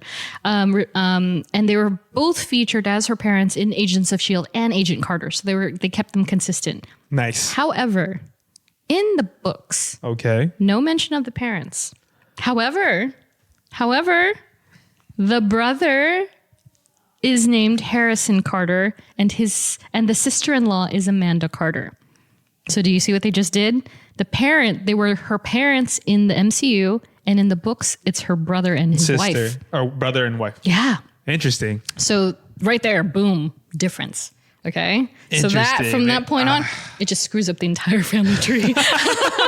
So here we go.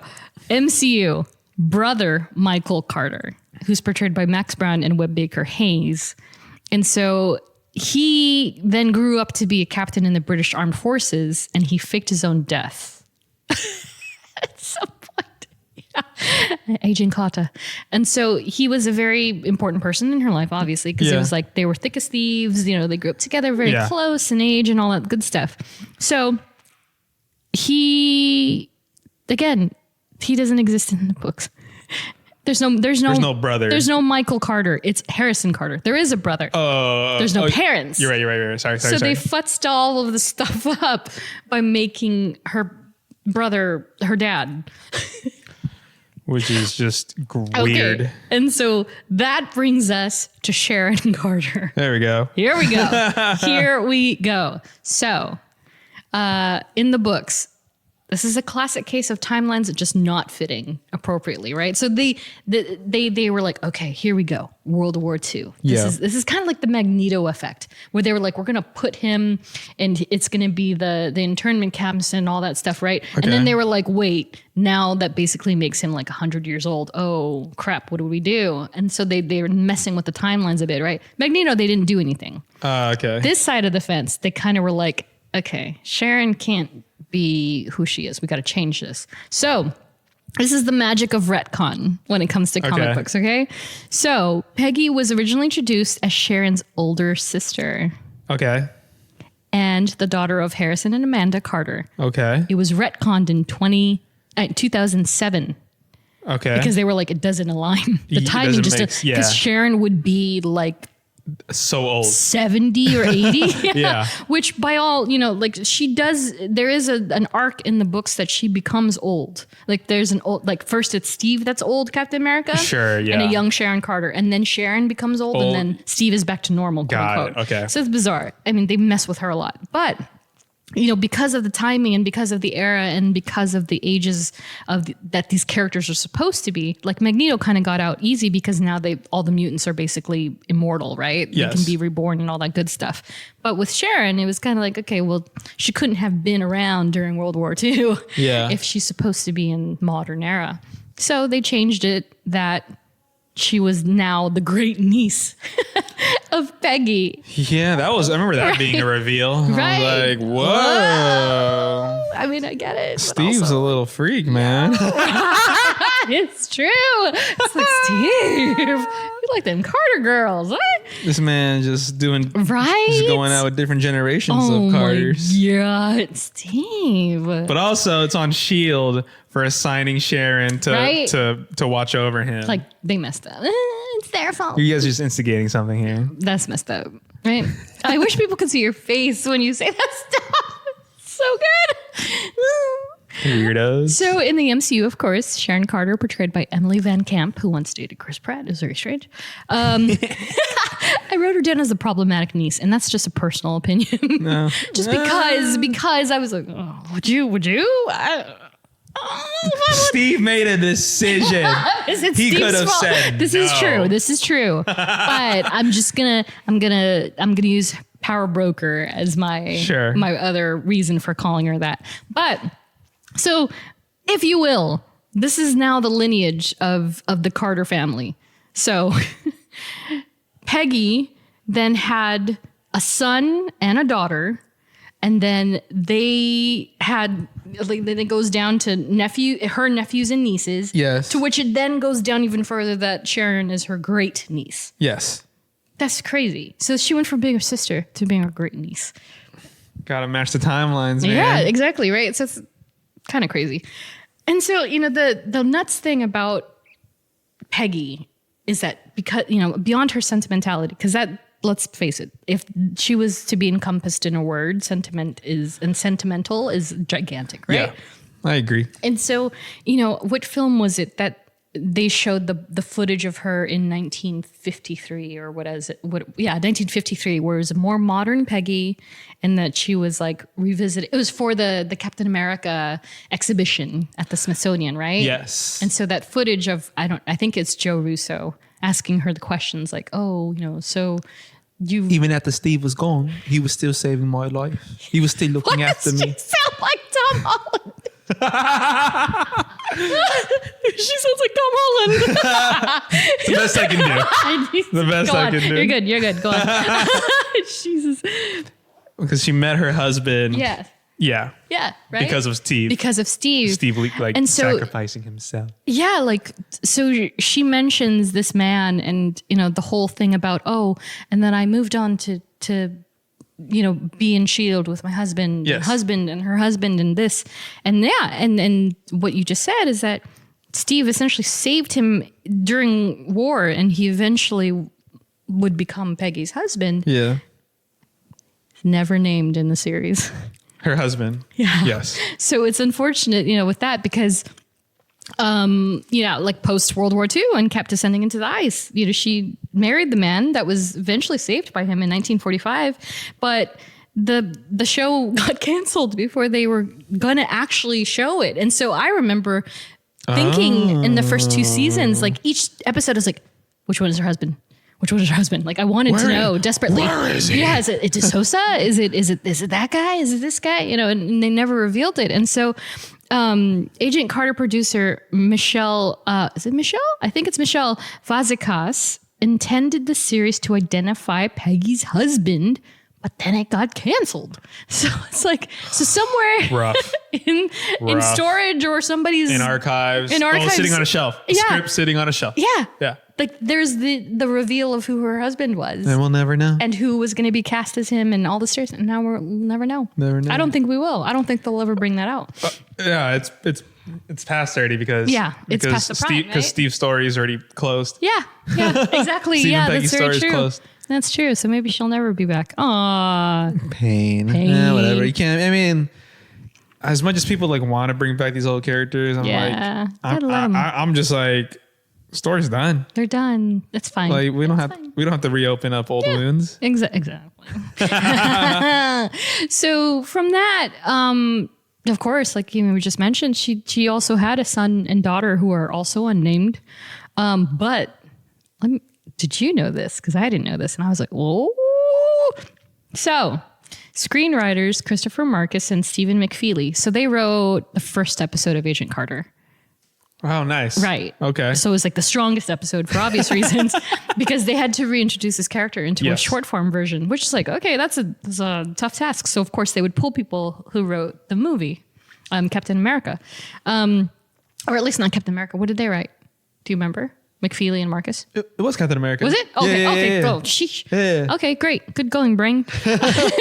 And so they mentioned it was also always their intention for Steve Rogers to be the children's father. Wow. Interesting. Yo. That's interesting. Huh. Well, Right? we'll never know. That ship is sailed. Dang it. Give it to me. Like I said, when it comes to these shows, the studio, like the writing, like Man. things get just lost. Yeah. You know, like they wanted to go one direction, but then studio gets involved. They're like, no, let's flip it over here. Yeah. Super unfortunate. Yeah, and that begs the question, like, what would the timing be on that? That would have been interesting, I guess. Yeah. Like, okay. That would be hilarious. Right. Where Steve is the father of Dude, Peggy's kids, right? but and then like he wakes up in the modern times and he's like, I had kids. Exactly. And they're older than him. Yeah, They're like, wait, what? Yeah. Oh, Yeah. yikes. That could have been interesting, but I'm okay with not having it. That's an fine. interesting thought, though. Yeah. Which brings us to her love interests. So Steve, and Steve. That's all I care about. Steve. Yeah. Steve I know. Rogers, and Captain right? America. That's all. All that I care about as well. But I'm going to go ahead and mention the other people for honorable mentions. Cool, But I don't care.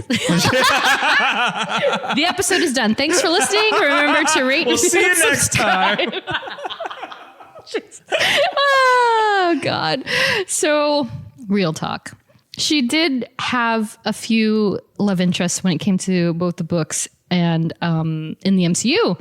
And so on the book side, again, a testament of the era. She, one of her first, I believe her first love interest actually was Gabe Jones. And they were one of Marvel's earliest interracial romances. Whoa. Very bold for 1966. Oh, 100%. At least for, comic books. And, this storyline was so intense that even because, think again, Red Skull and what they stand for and all their, whatever. Yeah. He even kidnaps them and tortures them because they're in a relationship, which was like, whoa, that's some real-ish. You know what I mean? I'm like, woo. Dark. This was a little dark. And I'm just like, but then again, it's a reflection of like what people were going through at the time, which is kind of, it's intense, right? Like it's part of history. But Gabe Jones was one of her first loves. And then, then came Timothy Aloysius Cadwallader. I'm sorry. This is actually gonna make you laugh. So Timothy Aloysius Cadwallader, Tim Dugan, otherwise known as Dum Dum Dugan. The face just made. Yeah. Okay. But Dum Dum Dugan, of course, portrayed by Neil McDonough. We've talked about him a little bit. Mm-hmm. They're not. Oh, sorry. Yeah, they're not. Yeah, I don't think they're romantic at all. Banter does not mean love of your life. And then back in the comic books, there was a character once named Codename Bravo. Nice. This guy, he looks like, I don't know if it's like a mix of Tekken and this other character that's from another anime. He's got like silver hair and he's got a red outfit. I don't know. He's very interesting. Whoa. Anyway, his name is Richard. There's no last name because he's a Richard. Beyonce. Yeah. And he's, from the 20s, 40s era.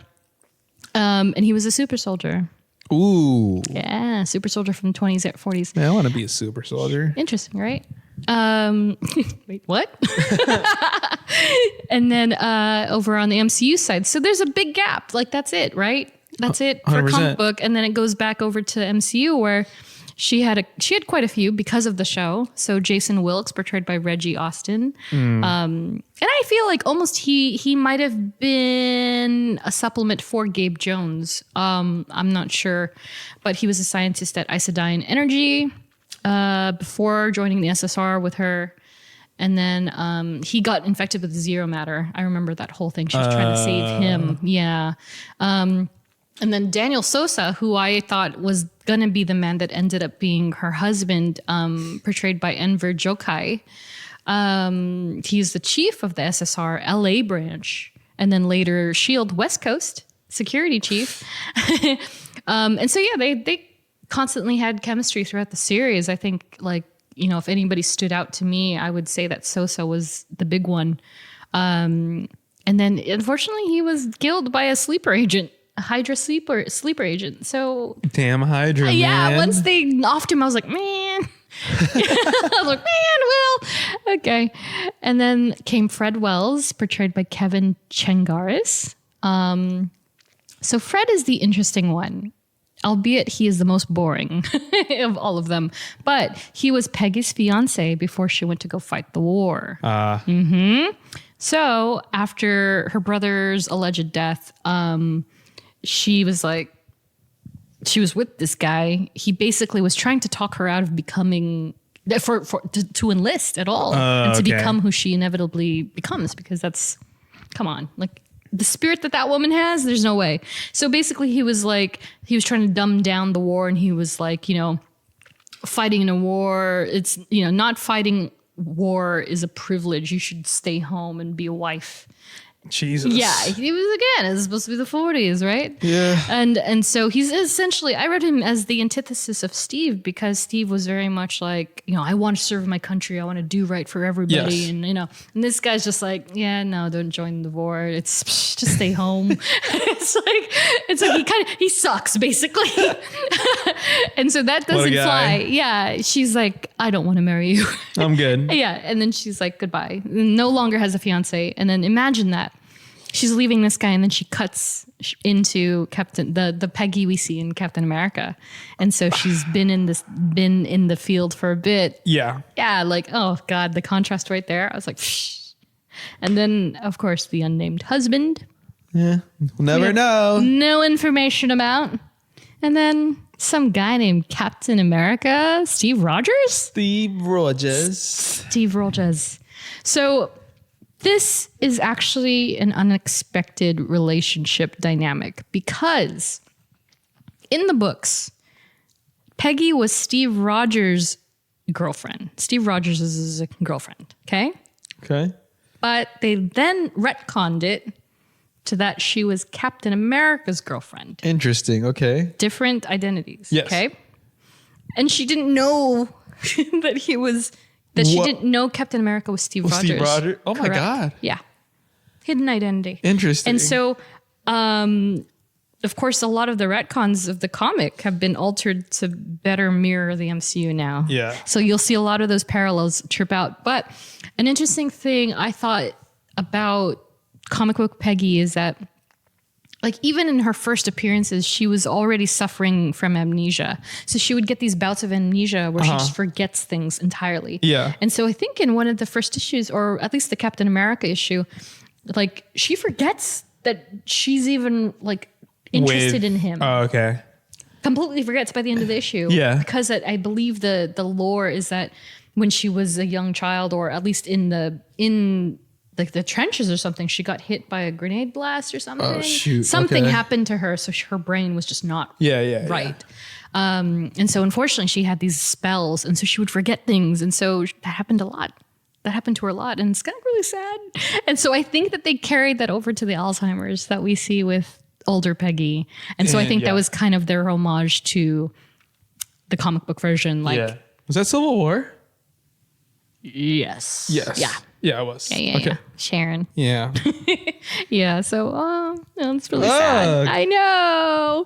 Cap visited Peggy, And then he went out and was like, yeah, I'm going to kiss her. I'm going to kiss her niece. yeah. That's why everybody was like, ooh. That's why everybody was like, dude, what's happening? But Bucky and Bucky Falcon and Sam were were like, like, yeah. But they didn't, I don't think, well, I mean, did they know? I don't know if they knew. I mean, if you were presented with a Carter after knowing there was a Carter, wouldn't you be like, dude, ew. I doubt they knew. Yeah. I doubt they knew. Maybe Bucky, but I doubt I it. would give Sam credit first. Oh, well, Bucky, no, that's true. Oh, Yeah. because That's where I was Bucky going. knew her. Yeah. Which, by the way, he's like, he and she team up a bit in the Daughters of Liberty. Yeah. Wow. Ooh. But Awkward. yeah. Ooh. But Slags. yeah. They're all It is what it slags. is. They're all troll-ups, if you ask me. And then, yeah, of course, some guy named Chris Evans portrays Captain America, Steve Rogers. Both of them together are Oh, dude. perfect on screen. Like, I don't know one person that wasn't like, can you date in real life? Because this is really, I've never the seen so chemistry much is shipping in my life. It's like not even at the docks. I mean, yeah, we brought this up earlier with the vines and everything. Yeah, like, no. They would do it. You're like, oh, you Their guys just chemistry click. is insane. Oh, yeah. Like, Bar tremendously none. insane. Yeah, like I don't know anybody else in the MCU, at least when it comes to couples, that has that level of chemistry. Like, sure, Elizabeth and Paul. And they're not in many scenes. They don't get that much screen time together either. That's the kicker, right? Yeah. That they capture you immediately. Like the Endgame scene where they go back in time to 1970s. Oh my God. And he ends up in her office Oh and my just God. looking through the glass, and they're Cry. like, he's like, it says it all. You're Cry. like, Which, by the way, do you remember the dialogue from that the actual dialogue that's beyond the music. Yeah. Something about, there's this thing in this earthquake. Was it like no. Something like that. Thunder. Yeah. In, I forget Just where. getting shot out of the sky. Yeah. Braddock. Well, Braddock. Captain Britain. Or Psylocke's dad. I don't know. We're not there yet. Yeah. But I'm hoping it was Captain Britain. Yeah. That'd be cool. But yeah, that scene, like, how do you not just, your heart just go, oh. I mean, and it's like, when did Captain America First Avenger come out? 2011? 2011. So then going to Endgame, it's like, it's 10 years of just like, like. And small nuggets, because even in Age of Ultron, right? They have the scene where his flashbacks. No, the alternate flashback of him dancing with her, right? Is that Age of Ultron? That's that's the where Scarlet Witch, like, yes, yeah, there you go. And he's like the war's over, Steve. We can go home. Yeah. And he's like, I don't know if I want to stop fighting. And you have literally the last shot of Endgame. The last shot ever of them, is Steve going back in time. He's like, damn, I can go back in time. Right. He's like, see you in a bit. You betcha. And you're like, yeah, he's not coming back. even Bucky knew. Bucky knew he was like, don't do anything stupid until I get back. Yeah. How can now? You're taking all the stupid with you. And then Falcon's like, see you in a bit. And then Bucky's like, yeah, he's not coming back, man. Back, bro. He's gone. But I also, not to go down Bucky Barnes' lane, but like, I love that he knew, like, he was going back and why he was going back. Yeah, and you're like, and why I can't blame you, man. No, right. Yeah. Like, heartbreak. And like, yeah, I said this off mic, and like that last shot of them dancing and finally just kissing and being like, I'm here. Yeah. I was like, so cute. Oh yeah. I love them. This is a good ending to a story. I love them. The best. Like I have my, like I wouldn't say that they're my favorite couple, but I mean, they might as well be. They should be, because I love them so much. Like, wholeheartedly, so I really do. Yeah. So, you ready for a pop quiz? This is the second of two. So you can make it 2 for 2, my friend. Let's do it. we were speaking about this earlier, actually. Oh, great. All right, here you go. There's no doubt that the Avengers Endgame ending satiated many hearts rooting for Steve and Peggy. Oh, God. We all know the tune. Yeah, we literally were just talking about it. Can you name the song and the artist? We were literally just talking about it. But you didn't say like the full on answer. Yeah. So Harry J. Oh wait, no. Wait, yeah. That was the artist. Yeah. Harry James. Yes. Never thought that you would be It's going through the lyrics right next to me. Oh God, I literally listen to it all the time. That's hilarious.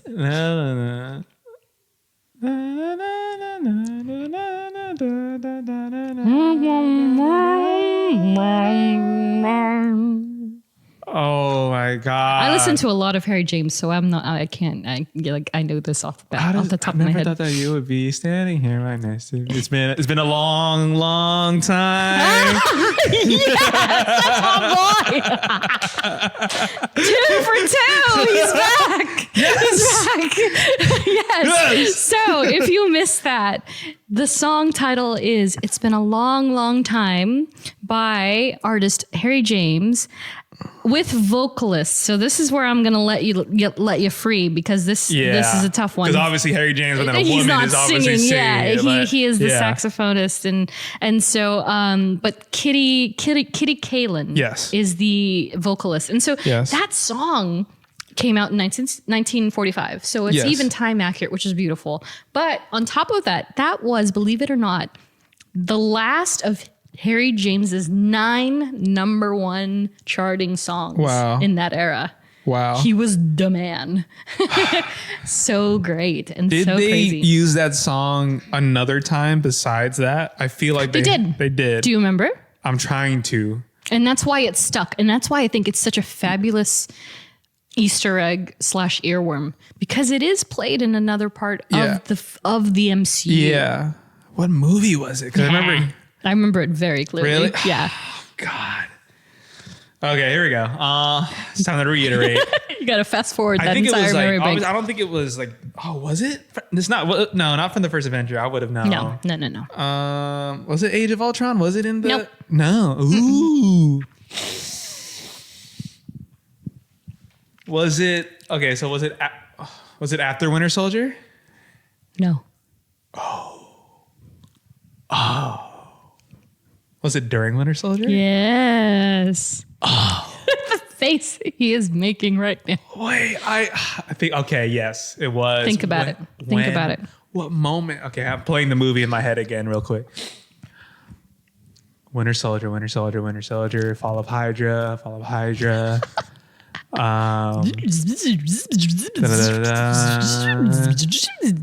what part?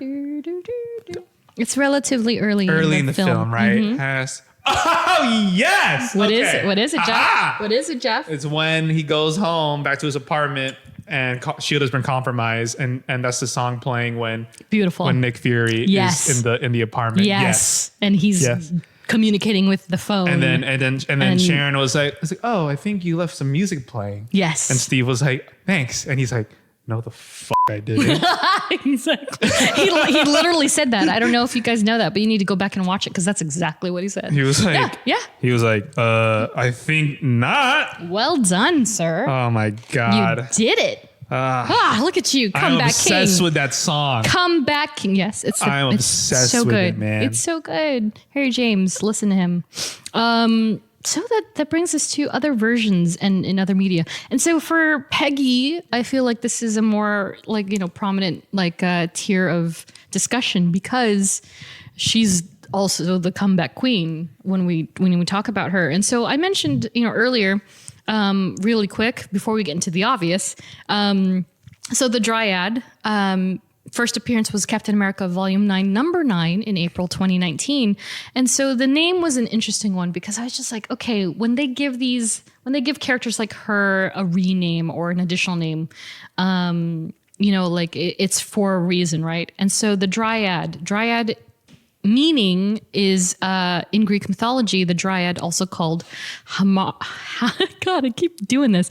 Hamadryad. Okay. Is a nymph or nature spirit who lives in the trees and takes the form of a beautiful young woman. So I was like, interesting. Okay. That's an interesting thought. I'm not sure where it correlates for Peggy, but that's her alias now. And as I mentioned earlier, she was revived by the sentient cosmic cube Kobik after her earthly death. And she has a towering statue of like a young Peggy Carter, which looks like Haley Atwell in France, where she's buried. Because Peggy loved France and she wanted to be buried there. Okay. So that's a thing. And then, of course, that brings us to Captain Carter, which is what many people are now familiar with. And Haley Atwell reprising her incredible performance via vocal. Yeah. And she said, right, that she was like, oh, I'd love to do a live action version. Oh yeah, dude, I think that'd be sick. And I think she kills it in What If. Yeah, she's great. I love that character. I just bought, when I went to California Adventure the other weekend, and I bought the Captain Carter the Cos baby. Because nice. the Cos baby, she's super cute. Yeah. And so for those of you who didn't hear our Captain America episode, we do talk about Captain Carter there because technically she was a Captain America of sorts. But for Peggy, her first appearance, at least in the comic books, was the Exiles Volume 3, Number 3 in May 2018. So very, very recent characterization of this person character, whatever, created by Saladin Ahmed and Javier Rodriguez. She's the Captain America of Earth 86315, alternate universe. And of course, lest we forget, she first appeared in a video game, which was Marvel Puzzle Quest. Oh. Yeah. And we briefly discussed that in episode 3 as well. And the roots of that character is very similar to what it is in What If. Basically, she got the super soldier serum. I like her story in What If. Oh, I love because it. they really gave her like at the end they gave her like she had more to her story. Oh, for sure. Like so much purpose and so much like worth. what the Watcher was like giving her like. Yeah. I was like, oh, that's weird that that she's the one staying back rather than like going with the lot. Yeah. And like going back to their universe or whatever. Yeah. Because she really wants to. Right. Yeah, she really wants to get back to Steve. Yeah. And I was like, huh. I was like, okay, I wonder if they're gonna play with this again more in season 2 of What If. So which, by the way, we'll finally have the episode I was robbed of, aka Gamora's. yeah. Right? Like, why did they? I just don't understand. Why didn't they just release it? Because there was still time before whatever. Whatever. I'm not bitter. And so our favorite part almost was, but unfortunately I don't have much. There really wasn't much, honestly. I can imagine. Yeah. We covered this in Black Widow, of course, but Emily Blunt. God. Once again, the They're recurring trying to name. find a role for her. Yeah. And so she was the first Peggy Carter. And she had to pass because of scheduling conflicts. Sucks. Look at her now. But she has no regrets. None whatsoever. She's like, she's not. Well, losing it's okay Sue because now she's. she better be Sue Storm. Yeah, she's just in the rumor mill right now. God, come on, please. With her husband. Please. So we'll see. Oh, I would love it. Just do it. Just do it. Just do it. Come on, John Watts, make it happen. Jeez, man. yeah. I forget he's doing that. But Right? yeah, continue. Yeah, right. So that's kind of why, sidebar, that's kind of why I'm like, oh, shoot. Is Spider-Man really done? Because John Watts is like, whoop, Fantastic Four now. He's like, cool, I did this team up movie. Yeah. On to another one. Yeah, right. Oh my gosh. So other than Emily Blunt, yeah, all I could find was that among those considered and auditioned, the only name that I could find, Keira Knightley. Keira Knightley. Yeah. Keira Knightley. Sure. She's all right. Yeah. Not for Peggy. This is the thing. Yeah. Haley Atwell just kills it, she man. kills it. She slays it. Yeah. It is her role. It is no one else's. No one. Yeah. So, suggested reading.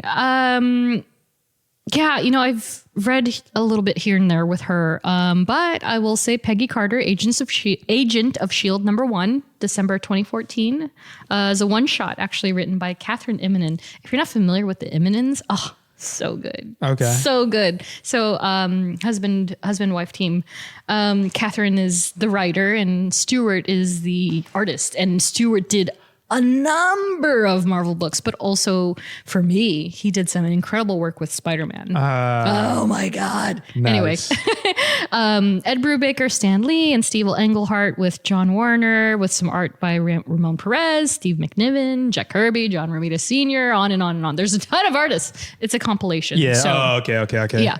And the neat thing, the thing that I love about this Agent of S.H.I.E.L.D. #1 is that one of the first pages is Captain America and the first 13. Whoa. Interesting, because she was the first 13. Ah. Yeah. And then there came Operation Sin, or SIN, in 2015, written by Catherine Immonen and art by Rich Ellis and Jordan Boyd. And then if you want the Captain Carter fix, of course, read Exiles #3.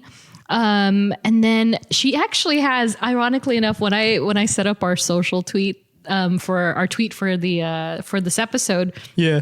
Marvel tweeted like 10 minutes after rehashing their new series for Captain Carter, because there is a new one coming out, and I thought it had already come out. My bad, but it's not.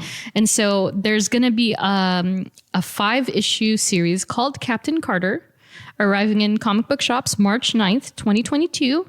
So go pre-order that. If it's available for pre-order, do it. And then it comes from Jamie McKelvey and Marika Cresta, who McKelvey is obviously, he's like tremendous modern talent, like whatever he's on by it. But Marika Cresta, she's great. She's just really great. One of my newer favorite artists. So that's it.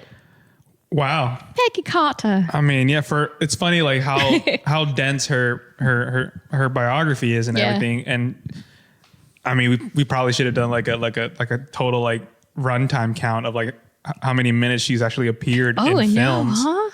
Can I Google that real quick? We won't count the shows because obviously like they're like 40-minute episodes. So she's a lot. But Yeah. like in the films, Yeah. she's probably had less than like, Right? I would say less than like in total of all the films that she's been in. If this is accurate, Google, the Google machine, says 22 minutes Of screen time. of screen time. And of just MCU stuff. I would assume, yeah, because obviously her shows are mostly her. Betty Ross has more than her.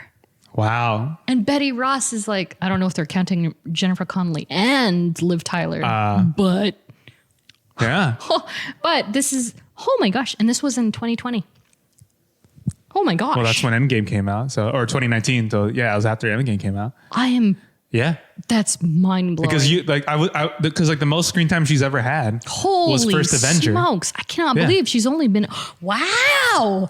The most screen time That's ever incredible. is First Avenger, and that's pretty much Yeah. it. Oh my gosh. Because everything else was kind of like, hey, I'm here, da da da da. But imagine being so in love with a character and being so taken by a Exactly. performance, and she's only been in it for 22 minutes. That's what I'm saying. Do you know who number one is? I just looked at the list. Who's like This is interesting. I need to read this because this is very interesting. Like the lowest amount of screen time? No, so this is the top 10 by screen time according to IMDb. So at number 10, Peggy Carter with 22 minutes, followed by Betty Ross with 27 minutes. They're counting only Liv Tyler, I believe. 8, Wanda Maximoff with 34 minutes. This is all films only. 7, Nebula with 34 minutes. Wow. 6, Jane Foster with 46 minutes. Oh my gosh, this is so insane. Okay. 5, Hope Van Dyne with 52 minutes. Wow. Number 4, Pepper Potts, 1 hour and 10 minutes. Okay. Holy smokes.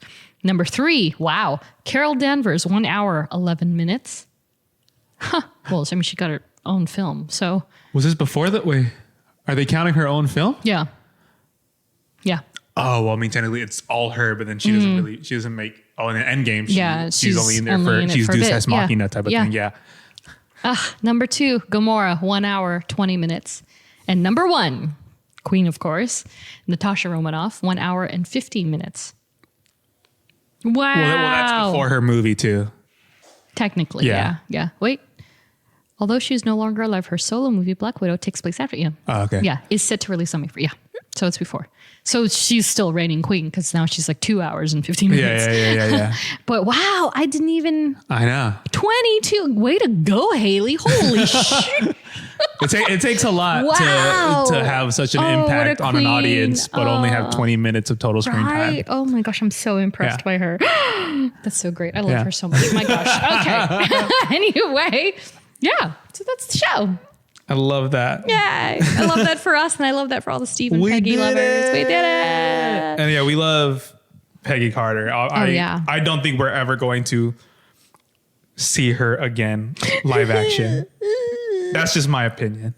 That's okay too. I'm okay with that though. Yeah. Because that just means she has that she ends did her with that thing. end game. That's the last vision we have That's like of the her. perfect ending. Same thing with Chris Evans as Cap. As Cap. Oh, perfect. I'm fine with that, man. Yeah, we didn't get him. Our last seeing him was not him old. Our last seeing him was with Peggy. Was it Peggy? Yeah. Like, Fantastic. dude, I'm okay with that. We're good. That's what I'm he's okay wanted with since it. the first Avenger. Right. And he got it. And he got it. I can't get mad at that. You can't Exactly. get mad as a fan. Like you're like, yeah, well, come on. The payoff was wonderful. I know that's like that topic is very like, but it's just like, polarizing because Steve- people are like, Oh, he went God. back in time. I but- bring this up a lot because like my favorite shots from one of my favorite shots from Endgame Yeah. is that close up of Steve when they're traveling to space for the yeah. first time, Yeah, and the eye. you see it in his eyes. Yeah. Because like what that says there is like he didn't know like this is possible. Yeah. Going to space, fighting this cosmic like whatever, you know. Aliens. And then Yeah. the whole time travel thing, he was like probably like, no way, this is possible. Yeah. He saw it's possible, and Yeah. he's like, oh my gosh. I didn't even think of that until you just said that. Yeah. He was like, This is a guy from the 40s. He's like, all I know is about fighting Germans, fighting the war, and that's all I want to do. And now he's grown. He's like, I lost Peggy. I'm never, you know. And then like now, like in Endgame, he's like, Wait, holy crap. I can go back in time. Yeah. I'm gonna return these stones. Yeah. And I have a choice to make. Yeah. Do I want to go back into the world where the bigger fight is done, or because it's done, do I just go back to the love of my life? And you're like, yeah, he made a choice, and he's like, oh, I'm passing on the mantle, but I'm also going. I want like, what do I want? Right. Yeah, because he never lived for himself. He was always Steve Rogers selfless. was the most unselfish person. Yeah. And at the end, he made a selfish choice because he deserved it. Yeah, he did. Yeah. So I think that's great. And it's like, yeah, it makes sense with Peggy. It's a fantastic ending. I love it. I love it. Goodness gracious. So thanks for listening, y'all. Next episode, Jeff. Finally. And I picked her solely because basically it's my birth month and it's the closest episode to my birthday. Okay. So the next episode is gonna be finally, I'm gonna back to back with Payne here. Gwen Stacy. Woohoo! That one might be like a 4-hour episode. Two-parter. First two-parter ever. Woo! Oh my gosh. So yeah, so join us for that. We are Groot salute to Ashley, Andrew, Ed, Katie, Jenny, Robin, Joliz, Ariel, Claire, Laurel, the Arachnerd, Melanie, and Nats. Wow, we have a lot of those. Yeah, man. And we have room for more, just in case you want to go back to the show. Follow us on social at STRKCNTRST. And if you like what you hear, rate, review, subscribe. Woo! Thank you guys so much for tuning in. We appreciate it every time. And we will see you in the next one. We will see you in the next one. Bye. Bye. Maggie.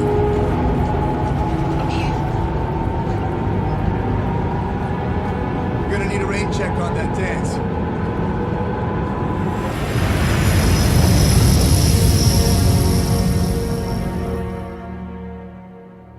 All right. A week next Saturday at the Stork Club. You got it. 8 o'clock on the dot. Don't you dare be late.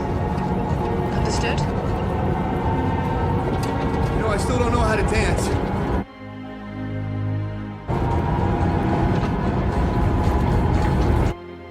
I'll show you how. Just be there. We'll have the band play something slow.